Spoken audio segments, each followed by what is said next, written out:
DG sir Rajib বাবু এসছেন, CP Howrah ছিলেন, DC control sir ছিলেন। আচ্ছা রবিউল এসো, চলে এসো। এবং আমরা সকলে মিলে আমাদের দাবিগুলো তুলে ধরেছিলাম। সকলে মিলে যে মূল দাবিটা আমরা রেখেছিলাম সেই মূল দাবিটা ছিল আজকে টেন্টেড আনটেন্টেডদের সার্টিফাইড লিস্ট প্রকাশ করতেই হবে। এটা প্রথম দাবি ছিল আমাদের। এবং দ্বিতীয়ত আমরা সকলে মিলে দাবি রেখেছিলাম যে ওএমআর যেগুলো হাইকোর্টের ডিভিশন বেঞ্চ বলেছিল পাবলিশ করতে, সেগুলো যেন পাবলিশ করা হয়, তার ভিত্তিতে রিপ্যানেলের দাবি আমরা রেখেছি। এবং তৃতীয়ত একদম অকপটে আমরা এরকম ভাবেই বলেছি যে রাজ্য সরকারের দুর্নীতির জন্য আজকে আমাদের চাকরি গেছে, সেই রাজ্য সরকারকেই যে কোনো মূল্যে আমাদেরকে পুনর্বহাল করাতে হবে, এবং সেটা রিভিউয়ের মাধ্যমে। এই তিনটে মূল দাবি আজকে আমাদের ছিল। আমাদের জন্য দুর্ভাগ্যের বিষয় যে আমরা আজকে 1.5 বছর ধরে রাস্তায় পড়ে আছি।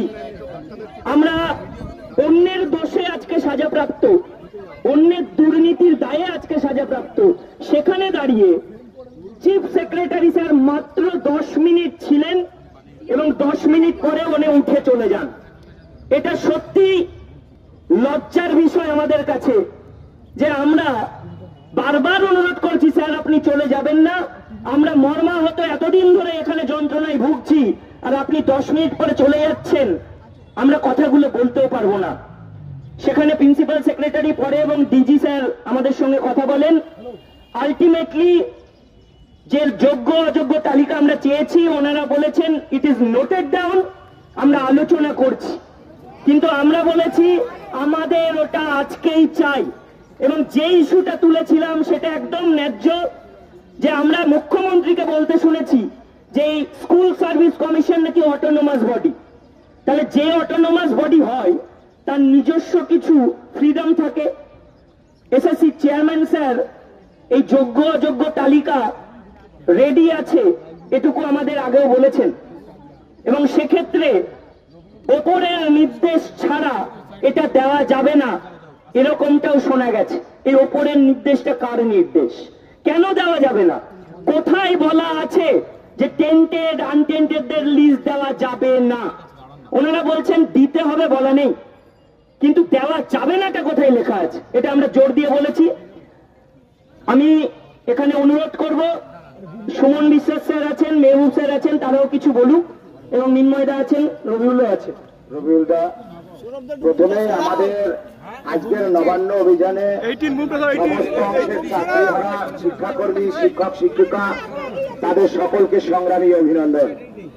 আমরা আজকে গিয়েছিলাম, মাননীয় চিফ সেক্রেটারি মহোদয়, DG sir, CP sir Howrah তারা ছিলেন। আমরা তাদের সাথে সাক্ষাৎ চাই। আমরা এসেছি আজকে ওনলি 1 পয়েন্ট, সকল যোগ্যদের চাকরি ফেরানোর মূল মন্ত্র 22 লক্ষ ওএমআর, সেই ওএমআর এর ভিত্তিতে অযোগ্য চিহ্নিত হয়েছে। আমরা আজকে গিয়েছিলাম, মাননীয় চিফ সেক্রেটারি মহোদয়, DG sir, CP sir Howrah তারা ছিলেন। আমরা তাদের সাথে সাক্ষাৎ চাই। আমরা এসেছি আজকে ওনলি 1 পয়েন্ট, সকল যোগ্যদের চাকরি ফেরানোর মূল মন্ত্র 22 লক্ষ ওএমআর, সেই ওএমআর এর ভিত্তিতে অযোগ্য চিহ্নিত হয়েছে।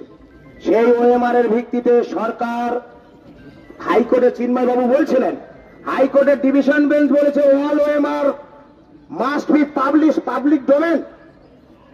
হাইকোর্টের রায় মানছে না। আজকে সেই ওএমআর এর ভিত্তিতে যোগ্য তালিকা সরকারের কাছে তৈরি আছে।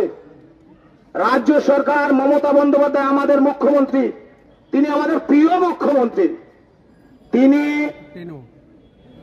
যদি মনে করেন তার ওই চেয়ারটা খুব ভালো লাগে, তাহলে সেটা ভালো লাগুক। আজকে রাতের মধ্যে 12টা হোক, 10:30 হোক, এসএসসির, যেটাকে অটোনমাস বডি বলছে, এসএসসি অটোনমাস বডি, কিন্তু পেছন থেকে চালায় রাজ্যের মুখ্যমন্ত্রী। কেন দেখেননি? নোটিফিকেশনের বিষয় নবান্ন থেকে প্রেস কনফারেন্স করে বলেছিল।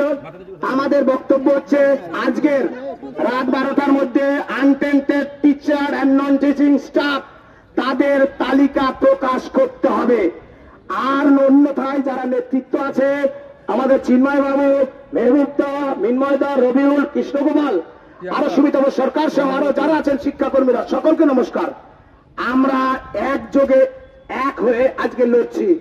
যোগ্য তালিকা দিন, আমাদেরও কলঙ্কের হাত থেকে মুক্তি দিন, যোগ্যদের চাকরি ফেরত দিন। কোন টালবাহানা, কোন অজুহাত, কোন শক্তির কাছে, কোন রাজনৈতিক শক্তির কাছে আমরা অন্তত মাথা নত করব না। এটা আমাদের বক্তব্য। 22 লক্ষ ওএমআর প্রকাশ, ওএমআরের ভিত্তিতে যোগ্য তালিকা দিন। আর মাঝখানে ডান দিকে বাদিকে কোনো সেন্টেন্স নেই। পরীক্ষা 10 বছর পর মানছি না, মানবো না, একটা লাইনও বলবো না পরীক্ষা নিয়ে। এইটুকুই বলার। মাননীয় মুখ্যমন্ত্রী, আমাদের যোগ্য তালিকা দিন। এই জায়গা আমরা ছাড়ছি না, ছাড়বো না। পরীক্ষা মানছি না, মানবো না। মেহবুব ভাই, আপনারা কি অবস্থানে বসছেন? এদিকে মাঝখানে বলতে হবে। Actually, মেহবুব সামনে। সবাই প্রথমত আমি অনেক পরে গিয়েছি, যাওয়ার কথাও ছিল না আমার। তখন চিফ সেক্রেটারি বেরিয়ে গেছিলেন, এডুকেশন সেক্রেটারি ছিলেন।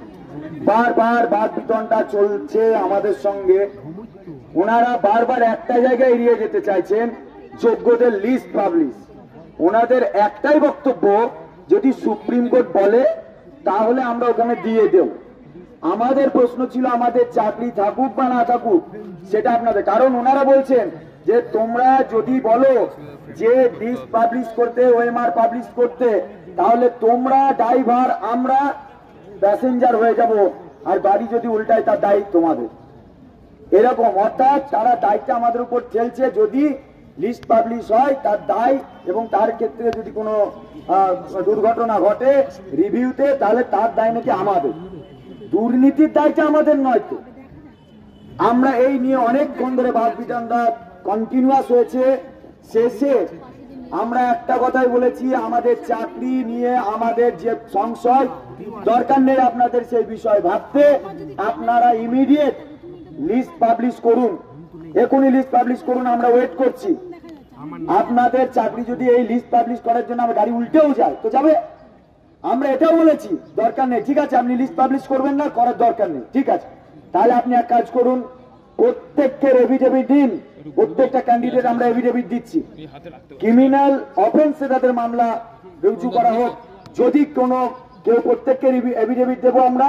যদি যারা আমরা মনে করছি যে আমরা আনটেন্টেড ক্যান্ডিডেট, আমরা এসএসসি কে এফিডেভিট দিচ্ছি। আপনি সুপ্রিম কোর্টে ওগুলো প্লেস করুন, এবং আমাদের ভিত্তিতে আমাদেরকে তাহলে আপনি ইয়ে করুন, লিস্ট পাবলিশ করুন। সেখানটাও কার্যত এড়িয়ে যাওয়ার চেষ্টা হলো। আমরা লাস্ট পর্যন্ত আমরা যে জায়গায় আমাদের ধরেছি, এখনো পর্যন্ত লাস্ট উনি বলে গেলেন ঠিক আছে, আমি এখন আবার সিএস এর কাছে যাচ্ছি। আমি গিয়ে আমি আর একবার মিটিং করছি, দিয়ে কি বলে, এবং প্রয়োজনে এক কাজ করো, তোমাদের লয়ার আমাদের লয়ার একসঙ্গে বসি, তারপরে তোমাদের লয়াররা যদি বলে লিগাল অ্যাডভাইসে, তাহলে এটা করা যাবে। আমরা এই গল্প তো পুরনো হয়ে গেছে। বারবার এই কথাটা আমরা বলেছি যে আপনারা বসুন। বিকাশ ভবনের সামনেও 7 দিন ধরে আমরা অপেক্ষা করেছি। আপনাদের গেজেট তৈরির আগে আপনারা বসেছিলেন, বসেননি। তাহলে এইভাবে বারবার আপনারা এই কাজটা করছেন, অথচ যখন আমরা টেন্টেডদের প্রশ্ন আসছে তখন অতি সক্রিয়তা। এবং আমরা আমাদেরকে উনি বললেন না না, আপনাদের সঙ্গে তো বসা হয়েছে একবার লয়ারদের সঙ্গে। আমরা বললাম এখানে আমরা যতগুলো মানে আনটেন্টেড টিচার্সদের গ্রুপ আছি, নন টিচিং স্টাফরা আছি, আমাদের একজনও বলুক যে কোনো লয়ারের সাথে বসা হয়েছে। তারা বলল, আমরা সকলেই বলেছি না, আমাদের কোন লয়ারের সঙ্গে আপনাদের লয়ার বসেননি। তাহলে এখানে আবার একটা প্রশ্ন ক্রিয়েট হলো, তাহলে কাদের লয়ারের সঙ্গে বসেছিলেন ওনারা? কাদের লয়ারের সঙ্গে বসিয়েছিলেন ওদের লয়ারকে? যখন আমাদের লয়াররা কেউ বসলো না, আমাদের এখানে যোগ্যদের প্রত্যেকটা গ্রুপ ছিল, যারা আমরা সুপ্রিম কোর্টে আলাদা আলাদা এসএলপি করেছিলাম, রিভিউ করেছি, সবাই তো আজকে একসঙ্গে আছি। তাহলে কাদের লয়ারের সঙ্গে বসেছিলেন? হ্যাঁ, গোপনে গোপনে ডুবে ডুবে জল খেলেও একটা না একটা দিন সত্য তো উদ্ঘাটিত হবে, এবং সত্য আমরা হাইকোর্টেও দেখছি, সুপ্রিম কোর্টেও দেখছি। তাই মুখোশ খুলে ইমিডিয়েট আজকে আমাদেরকে সত্য উদ্ঘাটন করুন।